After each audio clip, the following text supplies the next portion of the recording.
You don't ask for much. You never really have.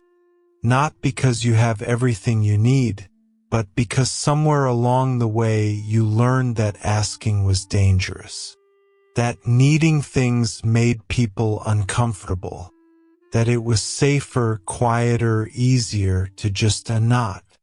This video is about you if you grew up feeling like your needs were too much for the people around you. You learned to shrink your hunger, to talk yourself out of wanting, to feel a strange, practiced calm when something you needed didn't come, like you'd already grieved it before it was even gone. And here's the thing that nobody names clearly enough. That wasn't strength. That was survival. A small child making a very rational decision in a world that didn't have room for them. You're still living inside that decision, and you might not even know it yet. There's a question underneath everything in this video, one that won't fully come into focus until the end. Is this: if you stopped making yourself small, would you even know what you actually need?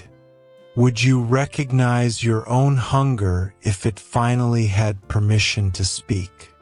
Hold that, because we're going to come back to it. There's a particular kind of quiet that lives in people like you. Not the peaceful kind. Not the stillness of someone who has arrived somewhere and decided to rest. It's the quiet of someone who learned very early that stillness was protective, that the less space you took up, the less you risked. The less you needed, the less you could be disappointed. The less you asked, the less you had to feel the particular sting of being looked at blankly, or worse, being looked at with something like burden in someone's eyes. You know that look. Maybe you can't quite picture it, but your body remembers. The way something in your chest would tighten when you started to speak about something you wanted. The way you'd sometimes stop mid-sentence and redirect. It's fine, never mind, don't worry about it. Not because you didn't mean it, but because you'd already read the room, already calculated the cost, already decided it wasn't worth what it would take. That's not a small thing. That's a child performing complex emotional labor just to get through a conversation. And you got very good at it. So good that eventually you stopped noticing you were doing it. The calculation became automatic. The shrinking became invisible even to yourself. You'd be asked what you wanted for dinner and feel a genuine blankness. Asked what you needed in a relationship and feel a kind of vertigo, like the question was in a language you'd never quite been taught. Not because you had no needs, but because the part of you that tracked them had gone quiet, had learned to go quiet, had been trained slowly over many years to treat its own signals as inconvenient. You might have been called easygoing, low maintenance, mature for your age, and those words probably landed with something complicated.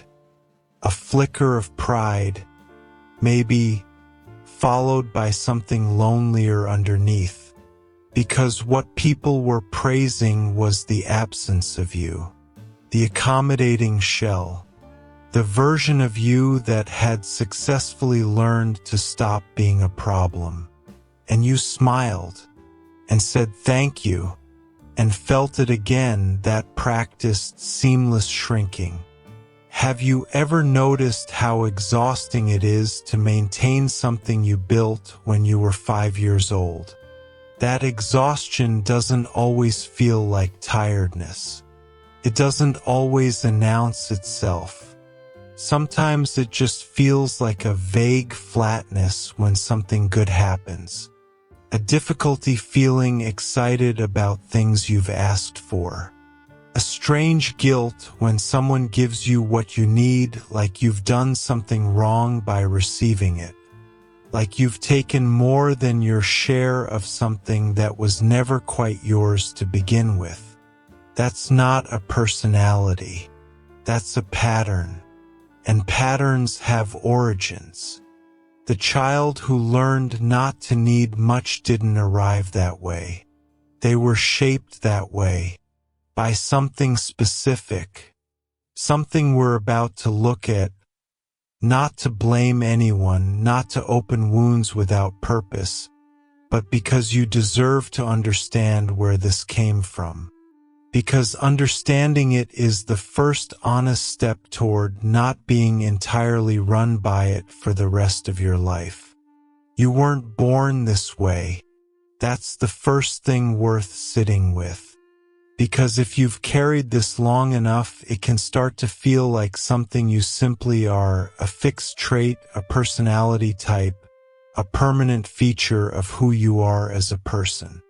But it isn't. It was learned.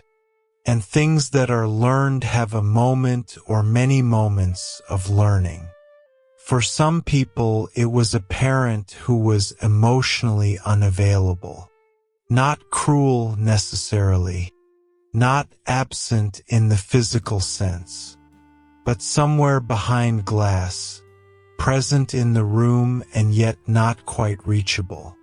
You could see them, you could speak to them, but there was a kind of distance that no amount of trying ever fully closed. And children, when they encounter that distance repeatedly, don't conclude that the parent is unavailable. They conclude that the child, are asking for too much, that they are somehow the problem, that if they could just be quieter, easier, less, the warmth would finally come. So they get quieter, easier, less. For others, it was a household organized around someone else's needs. A parent managing illness or grief or their own unprocessed pain. A sibling who required more. A family system that was perpetually in some kind of low-grade crisis, where the emotional resources in the room were always spoken for, always directed elsewhere. And you were old enough, perceptive enough, sensitive enough to notice, to read the atmosphere, to understand without being told that this was not the moment, that your moment would have to wait. Except the moment never quite came, and waiting became a way of life. There are children who were not neglected in any way that would appear on a list, who were fed, clothed, loved in the ways their parents knew how to love, who had birthdays and holidays and ordinary Tuesdays that looked, from the outside, completely fine. But inside those ordinary Tuesdays, there was a recurring, subtle message being delivered. Not in words, in glances, in sighs, in the way a room shifted when they cried, in the way certain emotions were received warmly and others were met with discomfort or redirection, in the way excitement was sometimes too much, sadness was sometimes inconvenient, and anger was sometimes simply not allowed. Children are extraordinarily good at reading these messages. They don't have the language for them. They can't articulate what they're learning, but they absorb it completely the way they absorb language itself, not through study but through immersion. Through thousands of small moments that add up, quietly, to a worldview. And the worldview you absorbed was this: my inner life is a burden. What I feel is too much. What I need creates problems. The safest version of me is the one that requires the least. Did you ever watch yourself, even as a very young child, working to be easier? Working to take up less emotional space? Not being asked to exactly, but sensing somehow that it was the right thing to do. Psychologists have a framework for what happens in the attachment system when a child's needs are consistently unmet or met with discomfort. The child doesn't simply give up hoping. They reorganize. They adapt their behavior to maximize whatever connection is available. If showing vulnerability didn't bring comfort, they learned not to show vulnerability. If expressing anger caused withdrawal, they learned to suppress anger. If asking for help created tension, they learned to handle things alone and present only the finished, composed, untroubled version of themselves. This is called insecure attachment. But that phrase can feel clinical and cold in a way that doesn't quite honor what it actually is, which is a child doing the most intelligent thing available to them. A child problem-solving in real time. A child deciding, I would rather have a partial connection than risk no connection at all. And so they made themselves easier to love by becoming harder to know. You might recognize that. The way you can be warm and present and genuinely caring, and yet somehow unreachable at depth. The way people feel close to you and yet, after years, realize they don't quite know what you need, what troubles you, what you want underneath all the adaptability and accommodation. Because you never told them. And the reason you never told them is that telling felt like risk, like exposure, like handing someone something they could look at with that look. The one your body remembers, the one that meant this is too much, you are too much.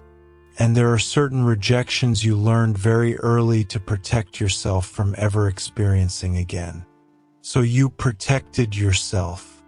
You still do. And here's something that takes a moment to fully absorb. The protection worked. In the environment you were in, it was genuinely the right strategy.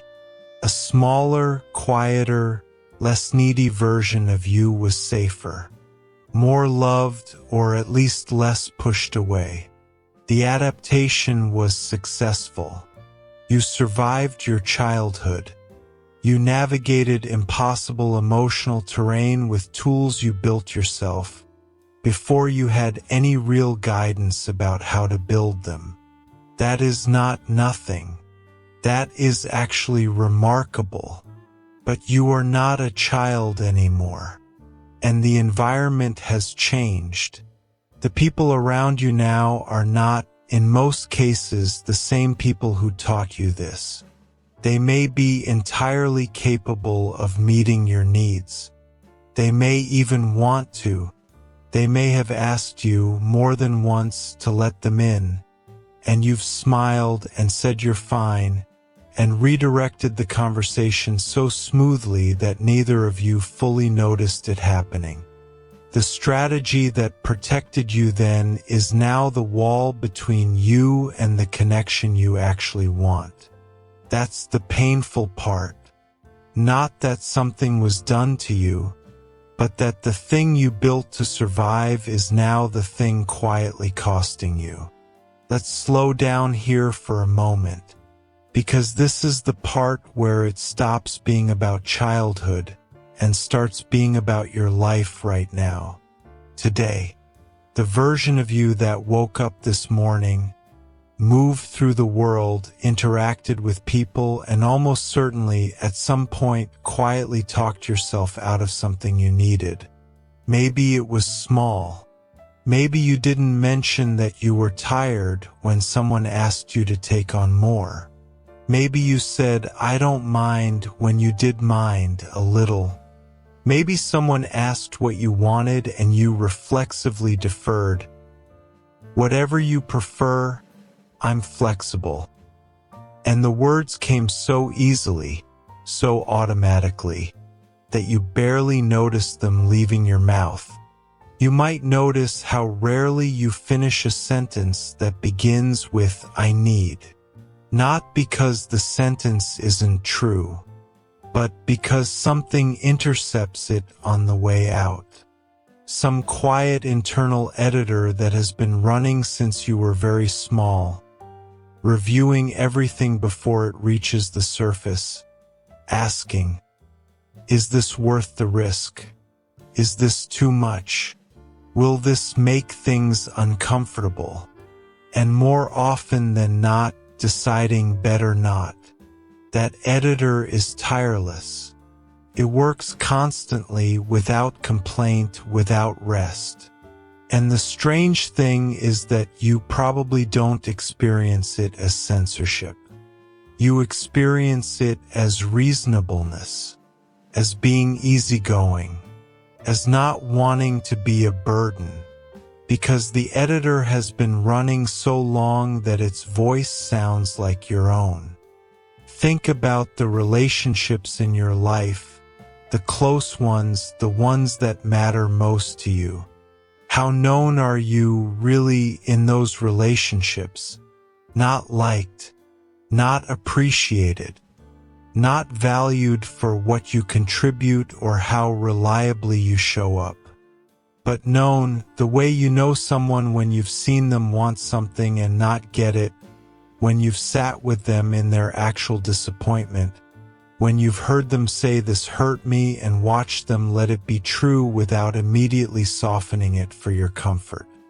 Do the people closest to you know what you find genuinely difficult? Do they know what you're afraid of? Do they know what you quietly grieve? Or do they know the composed version, the one who handles things, who is always more or less okay, who makes the emotional atmosphere easier for everyone around them by never quite adding their own weight to it? There's a particular loneliness in being well-liked but not deeply known, in being someone that many people feel comfortable around, and yet somehow always feeling slightly on the outside of the warmth you're helping to create. Like you're very good at building fires and standing just close enough to feel useful, but never quite allowing yourself to be the one who is warmed. You might recognize that feeling. The way you can be surrounded by people who care about you and still feel, underneath it all, quietly alone. And the confusing part, the part that can make you feel like something is wrong with you, is that nobody did anything wrong. Nobody rejected you. Nobody told you that you weren't welcome. The distance isn't coming from them. It's coming from the editor, from the habit of self-erasure so practiced it no longer feels like a choice. Have you ever had the experience of someone genuinely asking how you are? Not as a greeting, but with real intention behind it, and feeling a sudden, unexpected panic. Not distress exactly, more like a kind of blankness, a reaching inward for the honest answer and finding the shelves strangely empty. Or finding something there, a real feeling, a real weight, and immediately, before you can even register it fully, beginning to translate it into something more manageable. Something easier to hand to another person. Something that won't ask too much of them. "I've been a bit tired, but it's fine. Things are good overall."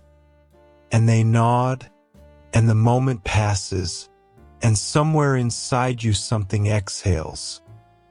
Relief that you didn't have to be seen, mixed with something quieter and sadder that doesn't quite have a name. The ache of a door you almost opened and then, at the last second, decided to leave closed. You do this so often it has become invisible. You have become so fluent in the language of fine that you sometimes forget you were ever fluent in anything else. You learn to celebrate quietly, to grieve alone, to want things without letting the wanting show on your face in a way that might create expectation, because expectation felt like debt, and debt felt like the beginning of disappointment. You learn to receive care awkwardly, to deflect compliments, to minimize when someone expressed concern, to immediately redirect attention back to the other person because staying in the warmth of someone's focused care felt uncomfortable in a way that was hard to explain. Too exposed. Too much. Like standing in bright light after years in a dim room. Not unpleasant exactly, but disorienting. Almost unbearable in its unfamiliarity. And the people who tried to care for you sometimes felt it. That slight deflection, that graceful sidestep, and didn't always know what to do with it. Some tried harder. Some eventually stopped trying. Not out of cruelty, but because you were so convincingly okay that it became difficult to justify the effort of insisting otherwise. And part of you was relieved when they stopped. And part of you was devastated. And you probably didn't let either of those things fully land before moving on to the next thing, the next task, the next moment of being quietly, efficiently fine. The cost of this doesn't always look the way you'd expect. It doesn't necessarily look like collapse or crisis or obvious dysfunction. People who learned not to need much are often, by most external measures, doing well. They are capable and responsible. They show up. They follow through. They are the people others lean on, come to trust with the fragile things. They have built lives that look, from a certain distance, impressively put together. But there are costs that live below the surface. Quiet, persistent costs that compound slowly over time, the way interest accumulates, not dramatically but steadily, and eventually in amounts that can no longer be ignored. The first cost is chronic low-grade loneliness, not the acute loneliness of isolation. The subtler kind, the loneliness of being present but not transparent, of sharing space with people you love and yet maintaining, always, a slight careful distance between your innermost self and the world. It's the loneliness of someone who is very good at connection and yet never quite feels fully met. Because being fully met requires being fully seen, and being fully seen requires lowering the editor, and lowering the editor feels like the most dangerous thing imaginable. The second cost is a difficulty knowing what you want. Not in the trivial sense, not just indecision about restaurants or holiday plans, but a deeper, more fundamental difficulty locating your own desires, your own preferences, your own sense of what would actually feel good, what would actually feel right, what kind of life you are actually trying to build and for what reasons.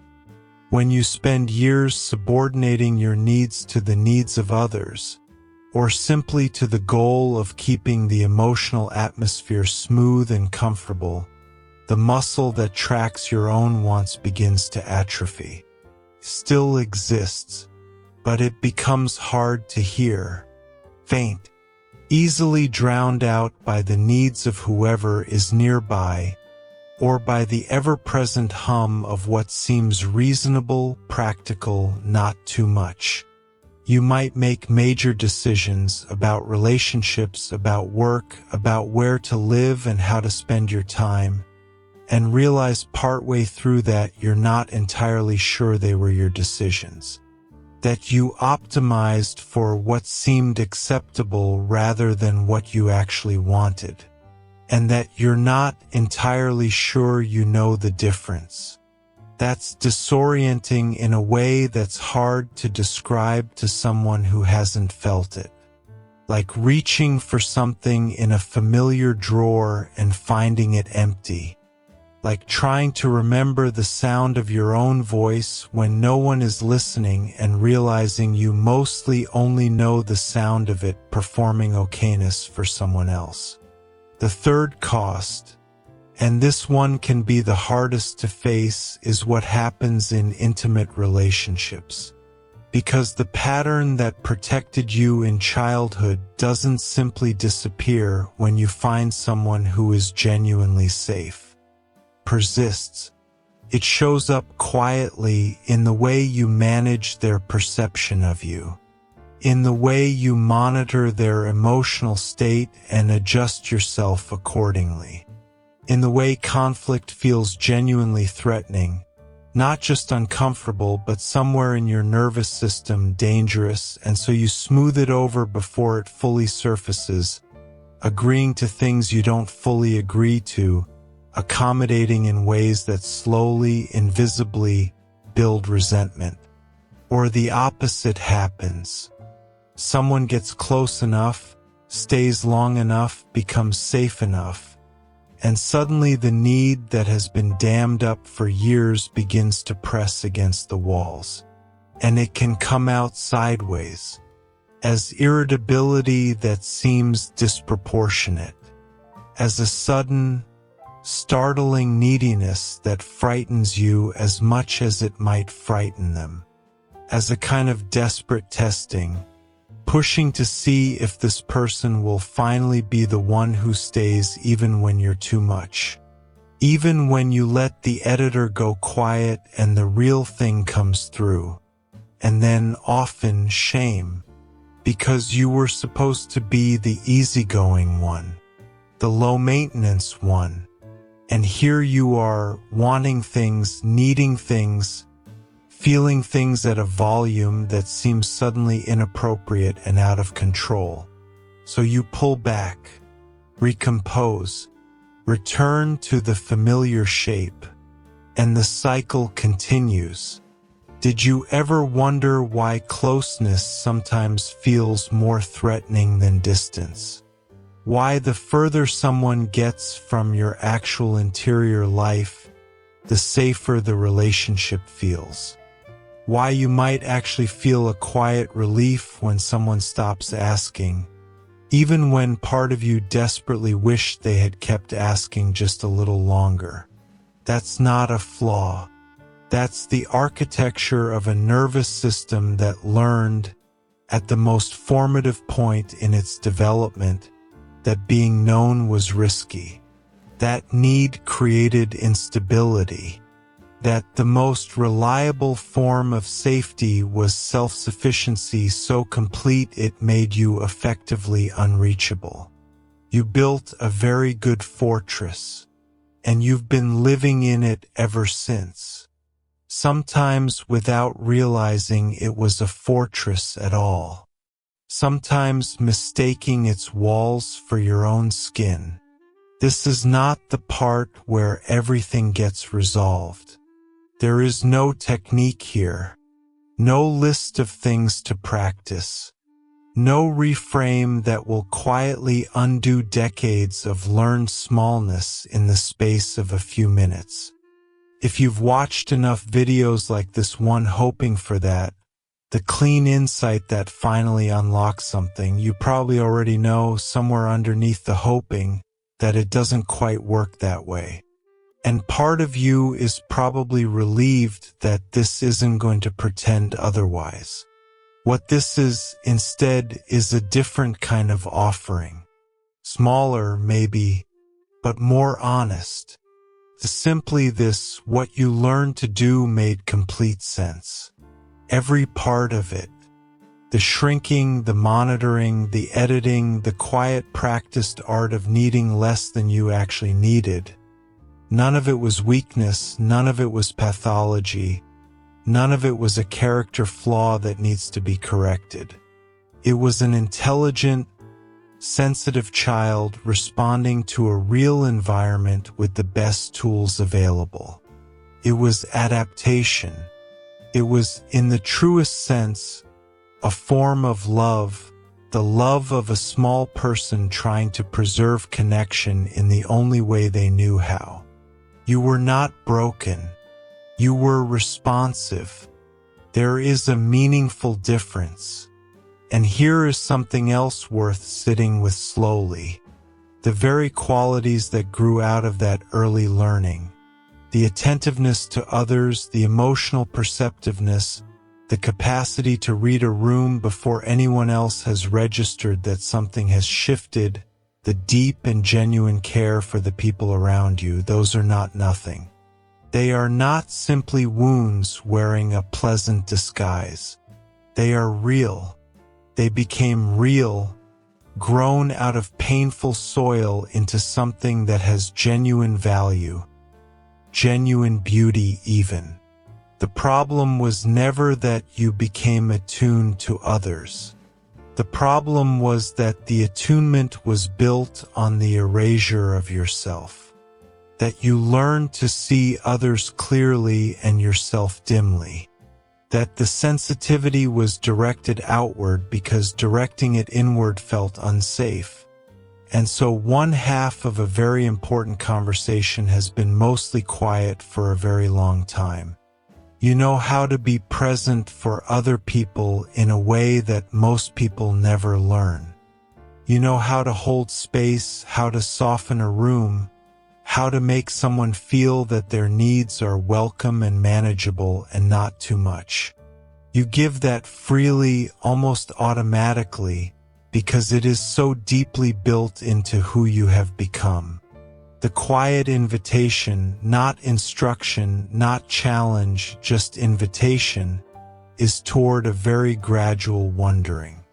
Whether what you offer so readily to others might slowly, tentatively, begin to include yourself. Not because you owe it to yourself in some motivational sense, but simply because the part of you that learned to go quiet is still there. Still present, still carrying a version of your actual life, your actual hungers and preferences and griefs and small precise joys that has never quite been given room to speak at full volume. You might notice in moments of real stillness, a faint signal, a flicker of something that wants something. A preference that surfaces briefly before the editor catches it. A feeling that arrives and is almost immediately translated into something more manageable. You don't have to do anything dramatic with those moments. You don't have to perform a new version of yourself or announce a transformation or suddenly become someone who asks loudly for what they need. That's not the shape this takes. That would feel false, and you have a finely tuned sense for what is false. It might just look like pausing, like letting the flicker stay a moment longer than you usually allow it. Like noticing, just noticing what was actually there before the editing began. Not acting on it necessarily. Not yet, maybe not for a long time. Just witnessing it. Just letting it be real, privately, inside yourself, without immediately moving to make it smaller or more acceptable or easier for an imagined audience. That is not a small thing. For someone who has spent years in practiced self-erasure, simply allowing a feeling to exist without immediately managing it is genuinely a radical act. And the question that was left open at the beginning of this, The one about whether you would even recognize your own hunger if it finally had permission to speak. That question doesn't have a clean answer. Not yet.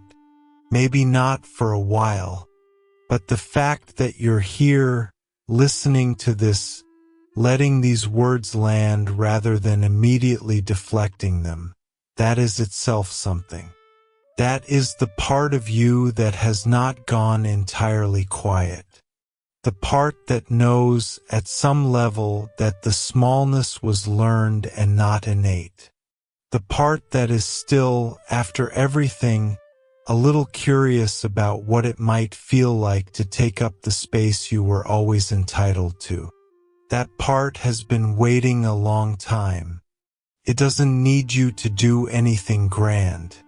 It just needs you to stop occasionally and acknowledge that it's there, that it's real, that it always was.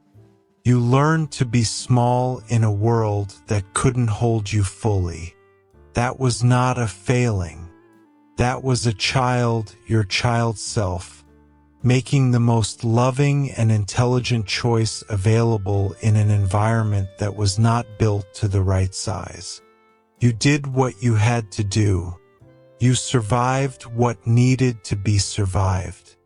You held yourself together in the way that was available to you with the materials at hand, in the conditions you were given. And you are still here, still attuned, still perceptive, still capable of a quality of presence and care that many people move through entire lifetimes without discovering. Still, underneath all the adaptation and the editing and the learned quiet, carrying the original self, the one that had needs before it learned to be ashamed of them, the one that wanted things before it learned to talk itself out of wanting. The one that was never actually too much. It was simply too much for that particular place at that particular time with those particular people. In a different place, in a larger room, you would have been exactly enough. You are not too much. You never were. You are someone who learned to believe you were and built an entire life around managing that belief, and have carried it so long it began to feel like the truth. It was never the truth. The child who learned not to need much needed everything that every child needs. To be seen, to be held, to be told that their inner life was welcome and not a problem and not a burden and not something to be quietly apologized for. They didn't always get that, and that absence left a shape. A particular kind of hollow that has been there ever since, sometimes barely noticeable, sometimes aching quietly in the background of an otherwise fine day. You know that hollow. You've known it a long time, and maybe that's enough for now just to know it, to name it, to stop moving past it quite so quickly, to sit beside it for a moment, the way you would sit beside someone you loved who was hurting, without trying to fix it or minimize it or redirect the conversation somewhere more comfortable. Just sit with it. Just let it be real. You spent so long making sure everyone else's needs were manageable. You are allowed, slowly, quietly, in whatever small way feels possible, to begin treating your own with the same gentleness. Not because you've earned it, not because you've done enough or changed enough or healed enough, but simply because you are here, because you were always here, because the part of you that learned to disappear was never supposed to disappear at all. It was always supposed to stay. You were always supposed to stay. Take a breath. You don't have to do anything with this right now. Just let it sit.